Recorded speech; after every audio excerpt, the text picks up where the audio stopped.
Hello and welcome back to mini movement number 4. I'll stop singing. Today we're going into rond de jambe land, which translates to circle of the leg. To do this movement, you need to know how to do a tendu, so please watch this video first. Or this one, I don't know what side it's going to be on. I'll link it here. So let's start in first. Our first step is to tendu devant. We trace an arc along the floor with our toe as the leg increases in turnout, such that it moves to the side. Practice in, practice out, and close. When turning out, we always want to ensure that we are engaging the hip rotators and extensors and not the hip flexors. That muscle is the worst, and it only leads to turning in. Sometimes you might hear cracks and pops, as I just did as I did this movement, and that's okay, as long as it doesn't hurt. So we just did step 1, outwards rotation to second and inwards rotation to devant. Step 2 is rotation from the side to the back.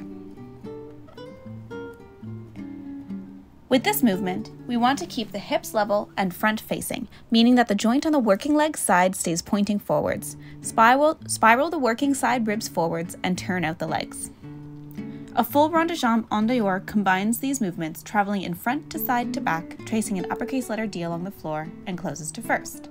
This movement can also be reversed, and to do this you should be comfortable with tendus derrière. Again, watching the video if you're not familiar. We tendu derrière and repeat the same motion as step 2, allowing the hip to settle down so the femur can rotate comfortably in its socket. We should also practice the original step 1 that comes from the side. Side, turn out to the front, turning out, and closing into first.